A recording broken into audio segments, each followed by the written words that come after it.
Chancellor Tung, President Hamilton, President-designate Mills, Vice-Chancellor Lehman, friends, colleagues, parents, ladies and gentlemen, salute with me our great students of the class of 2023.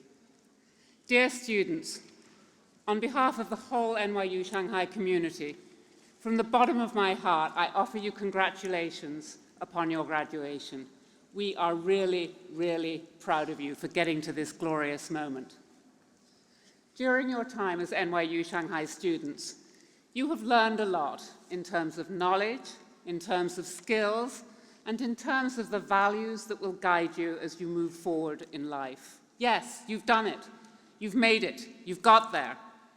But I want to speak to you today less about the past, about all that you have achieved, and more about the future, a future that right now you can only imagine.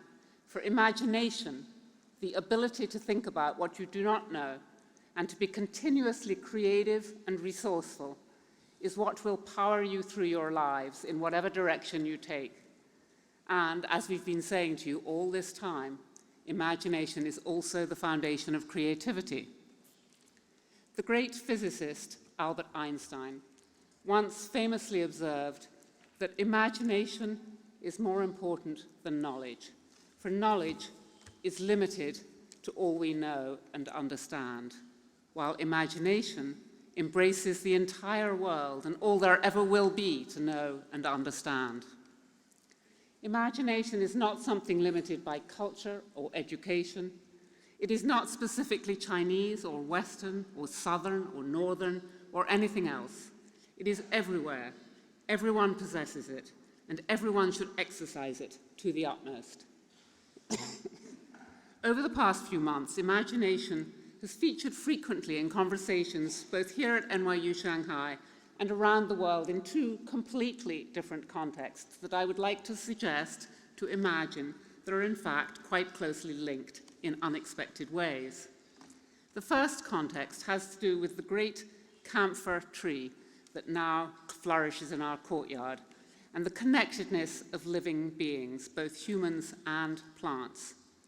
As many of you know, this tree, which is 80 or 100 years old or more, was born and grew up in Fuzhou, Jiangxi, and from there, to save it and thousands of its friends from a flooding project, it was moved about 20 years ago to Minhang on the outskirts of Shanghai. Who could have imagined so many mature trees being literally uprooted and moving to a new home like that? And most of them survived. Who could have imagined such a thing? When a generous supporter, the person who saved those trees, offered us a tree for our new campus, this was the one that we chose. And last fall, it was uprooted again and moved by the same team of nurserymen that had accompanied it from its old home 20 years earlier and have taken care of it ever since. The tree was heaved up out of the ground by two gigantic cranes and gently placed on a huge truck that brought it over to our campus in the dead of night when there wasn't much traffic, and replanted in our courtyard the very next day. To keep it company, a number of other smaller trees have been planted nearby, and that is what I want to talk about.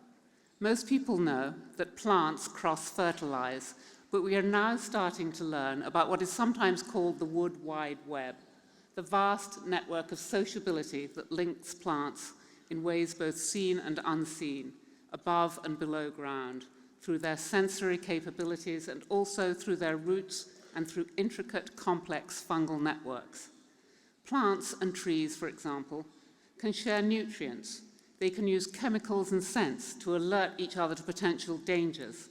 They help one another out in countless ways we might not readily imagine.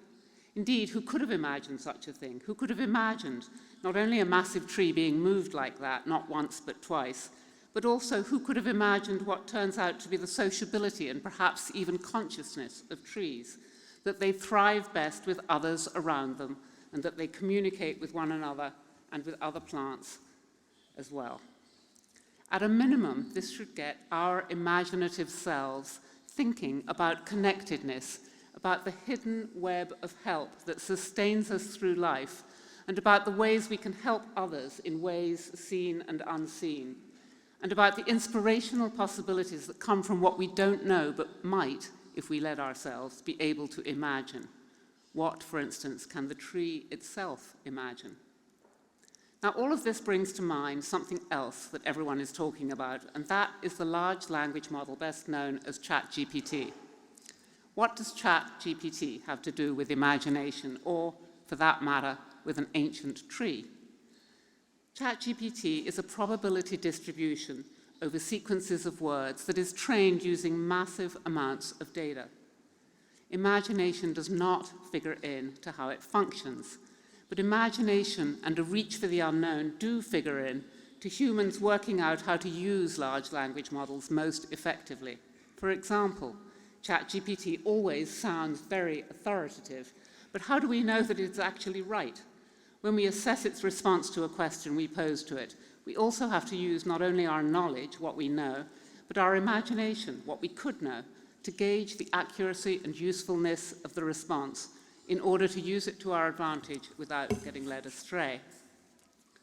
We have probably all seen examples of extraordinary, right-on-point ChatGPT responses, and we have probably all seen examples of subtly incorrect responses. The one that said that I had won a prestigious prize that I never won, although I would have liked to have done, or the one that correctly identified an actual work of art but misidentified its location, for instance, or that gave convincing-sounding scholarly references that turn out not to exist. But we should not reject ChatGPT for sometimes being mistaken or misleading.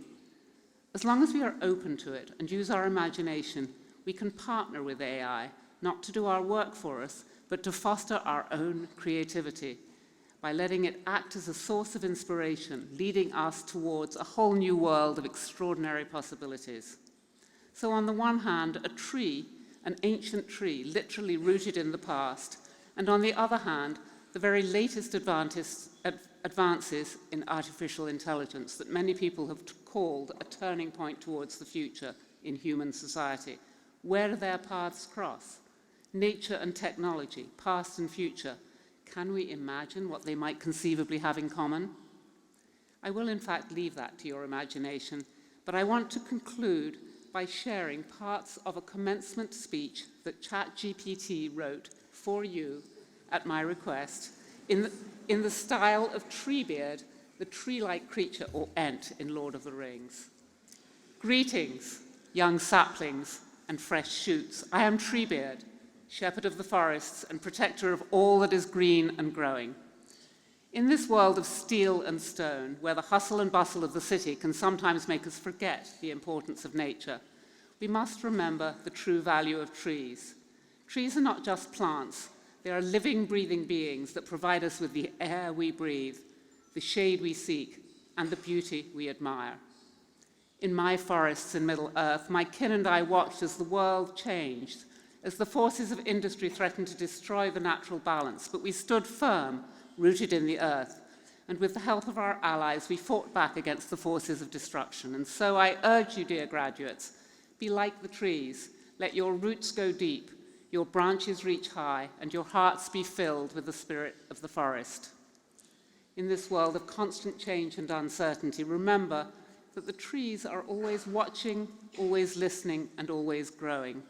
Let them be your guides and your mentors, and may their wisdom inspire you to be the best version of yourself. So, young saplings and fresh shoots, may the blessings of the tree be upon you always. Congratulations on your commencement from NYU Shanghai, and may your journey ahead be filled with joy, wonder, and a deep connection to one another and to the natural world. Class of 2023, this is me speaking, as you imagine a bright future and how you will contribute to it. Congratulations.